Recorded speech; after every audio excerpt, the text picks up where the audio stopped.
প্রিয় বর্ধমান বিশ্ববিদ্যালয়ের second semester ছাত্রছাত্রীরা তোমরা কেমন আছো? আশা করি তোমরা ভালো আছো। আমি হেমন্ত টিউটোরিয়ালের পক্ষ থেকে হেমন্ত পারামানিক আজকে আমি তোমাদের কাছে নিয়ে এসেছি যাদের ইতিহাসের মেজর পেপারটা আছে তাদের জন্য বেশ কিছু গুরুত্বপূর্ণ প্রশ্ন। আশা করি এই প্রশ্ন করলেই তোমরা এর মধ্যেই কমেন্ট পেয়ে যাবে। 3 ইয়ার্স এবং 4 ইয়ার্স সকল ছাত্রছাত্রীদেরই বলছি এই প্রশ্ন তোমরা ভালো করে তৈরি করে যেও। তোমাদের যে প্রশ্ন দিয়েছি আমার মনে হয় এর বাইরে তোমাদের আর কোনো প্রশ্ন আসবে না, অবশ্যই তোমরা করে যেও। তো আর একটা কথা বলবো, ভিডিওটা স্কিপ করে দেখবে না, কারণ ভিডিওটা যদি তোমরা স্কিপ করে দেখো তাহলে আমি এর মধ্যে কোন প্রশ্ন কত দাগের সেটা আমি বলে দেবো, সেটা তোমরা বুঝতে পারবে না। তো দেখে নাও যে কী কী প্রশ্ন আমি তোমাদের জন্য রেখেছি। আর মূল প্রশ্নে যাওয়ার আগে একটি কথা বলবো যে যদি তোমরা মনে করো আমাদের প্রশ্নগুলো পেয়ে উপকারে লেগেছে, কাজে লেগেছে, তাহলে অবশ্যই চ্যানেলটিকে সাবস্ক্রাইব করবে এবং পাশে থাকা বেল আইকনটি অল করবে। দেখো, প্রথম প্রশ্ন আমি তোমাদের জন্য রেখেছি, মেসোপটেমীয় সভ্যতার বৈশিষ্ট্যগুলি আলোচনা করো। মেসোপটেমীয় সভ্যতার বৈশিষ্ট্যগুলি আলোচনা করো। এর সাথেই প্রশ্ন রেখেছি তোমাদের জন্য, এই সভ্যতার পতনের কারণগুলি আলোচনা করো। অর্থাৎ মেসোপটেমীয় সভ্যতার বৈশিষ্ট্যগুলি আলোচনা করো, এই সভ্যতার পতনের কারণ আলোচনা করো। 10-এর জন্য তোমরা করে যেও। 2 নম্বর প্রশ্ন আমি তোমাদের জন্য রেখেছি, ব্যাবিলনের সম্রাট হামুরবির কৃতিত্ব আলোচনা করো। ব্যাবিলনের সম্রাট হামুরবির কৃতিত্ব আলোচনা করো। 3 নম্বর প্রশ্ন, অর্থাৎ প্রশ্নটা এইভাবে আসতে পারে যে রাজা হামুরাবির আইন সংহিতা সম্পর্কে টিকা লেখো। রাজা হামুরাবির আইন সংহিতা সম্পর্কে টিকা লেখো। 3 নম্বর প্রশ্ন দেখো, প্রাচীন মেসোপটেমীয় সভ্যতার ধর্মবিশ্বাস আলোচনা করো। অর্থাৎ ধর্মটা তোমরা করে যেও। আর অসিরীয় সাম্রাজ্যের পতনের কারণগুলি আলোচনা করো। অসিরীয় সাম্রাজ্যের পতনের কারণগুলি আলোচনা করো। পরের প্রশ্ন দেখো, প্রাচীন আক্কাদীয় সাম্রাজ্যের প্রতিষ্ঠাতা সার্গন দ্য গ্রেটের কার্যকলাপ আলোচনা করো। কি বললাম? প্রাচীন আক্কাদীয় সাম্রাজ্যের প্রতিষ্ঠাতা সার্গন দ্য গ্রেটের কার্যকলাপ সম্পর্কে আলোচনা করো। পরের কোশ্চেন রেখেছি তোমাদের জন্য, ব্যাবিলনীয় সভ্যতার বৈশিষ্ট্য এবং পতনের কারণ আলোচনা করো। ব্যাবিলনীয় সভ্যতার বৈশিষ্ট্য এবং পতনের কারণ আলোচনা করো। এই প্রশ্নটা 10-এর জন্য তোমাদের রেখেছি। পরের প্রশ্ন আসি, পারস্য সাম্রাজ্যের ইতিহাসে রাজা দারায়ুসের কৃতিত্ব আলোচনা করো। কি বললাম? পারস্য সাম্রাজ্যের ইতিহাসে রাজা দারায়ুসের কৃতিত্ব আলোচনা করো।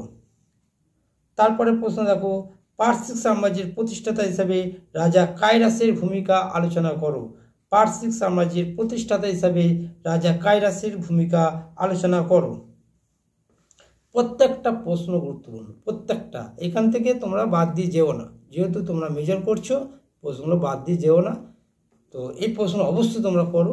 এর মধ্যে আশা করি আমি বলছি 100 তোমরা কমেন্ট পেয়ে যাবে। পরের কোশ্চেন দেখো, পলিসের উদ্ভবের কারণগুলি আলোচনা করো। পলিসের উদ্ভবের কারণগুলি আলোচনা করো। অথবা যে প্রশ্নটা এভাবেও আসতে পারে, গ্রিসের নবরাষ্ট্র গড়ে ওঠার পেছনে কোন কোন কারণগুলি তুমি দায়ী করো। কি বললাম? গ্রিসের নবরাষ্ট্র গড়ে ওঠার পেছনে কোন কোন কারণগুলি তুমি দায়ী মনে করো। এই প্রশ্নটা তোমাদের এইভাবে ঘুরিয়ে আসতে পারে। পরের প্রশ্ন, পেলোপনেসীয় যুদ্ধের কারণগুলি আলোচনা করো। পেলোপনেসীয় যুদ্ধের কারণগুলি আলোচনা করো। তারপরে প্রশ্ন দেখো,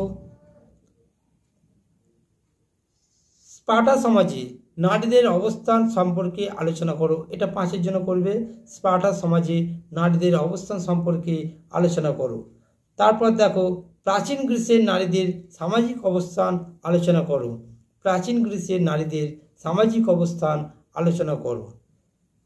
তারপরে প্রশ্ন দেখো, সিসিলি অভিযানের কারণগুলি আলোচনা করো। সিসিলি অভিযানের কারণগুলি আলোচনা করো। সিসিলি অভিযানে এথেন্সের ব্যর্থতার কারণগুলি আলোচনা করো। প্রশ্নটা কি জয়েন্ট এইভাবে আসতে পারে, সিসিলি অভিযানের কারণগুলি আলোচনা করো। সিসিলি অভিযানে এথেন্সের ব্যর্থতার কারণগুলি আলোচনা করো। পরের প্রশ্ন করো, প্লেটো অথবা অ্যারিস্টটলের চিন্তাধারা আলোচনা করো। প্লেটো অথবা অ্যারিস্টটলের চিন্তাধারা আলোচনা করো। নেক্সট কোশ্চেন, পেরিক্লিসের যুদ্ধনীতি আলোচনা করো।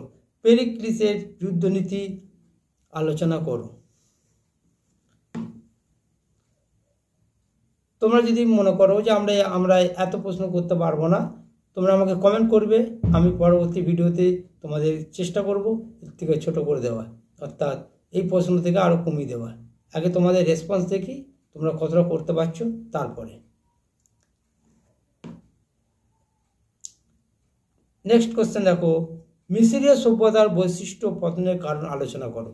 মিশরীয় সভ্যতার বৈশিষ্ট্য পতনের কারণ আলোচনা করো। আবার এখান থেকে করবে তোমরা মিশরীয় জীবনে মন্দির ও পুরোহিতদের ভূমিকা। মিশরীয় জীবনে মন্দির ও পুরোহিতদের ভূমিকা, মানে মিশরীয়দের জীবনে মন্দির ও পুরোহিতদের ভূমিকাটা তোমাদের লিখতে হবে। তারপরে কোশ্চেন দেখো, চীনের সাং যুগের সামাজিক, অর্থনৈতিক এবং ধর্মীয় কারণ আলোচনা করো। চীনের সাং যুগের সামাজিক, অর্থনৈতিক এবং ধর্মীয় কারণ আলোচনা করো। নেক্সট কোশ্চেন দেখো, চীন সভ্যতার বৈশিষ্ট্য এবং পতনের কারণ আলোচনা করো। চীন সভ্যতার বৈশিষ্ট্য এবং পতনের কারণ আলোচনা করো। লাস্ট কোশ্চেন দেখো তোমাদের, তুমি কি সাং রাষ্ট্রকে স্লাভ উইনিং স্টেট বলে মনে করো? এই হচ্ছে তোমাদের ইতিহাসের প্রশ্ন। মাত্র গুটি কয়েক প্রশ্ন আমি তোমাদের দিলাম। এই প্রশ্ন পড়লেই তোমরা আশা করি এর মধ্যে তোমরা কমন পেয়ে যাবে। আর তোমাদের বলেই দিয়েছি যে যদি মনে করো আমি তোমাদেরকে পরে এর থেকেও কমিয়ে দেবো, লাস্ট মিনিট হিসেবে আর একটা দিয়ে দেবো প্রশ্ন আমি, সেখান থেকে তোমরা করে যেও। যারা পারবে না তাদের জন্য, কিন্তু যারা পারবে তারা এই প্রশ্ন সবগুলোই করে যেও। প্রশ্নগুলো পেয়ে যদি তোমাদের মনে হয় আমাদের উপকারে লেগেছে, অবশ্যই চ্যানেলটিকে সাবস্ক্রাইব করবে, লাইক করবে, কমেন্ট করবে এবং বন্ধুদের মধ্যে বেশি বেশি করে শেয়ার করবে।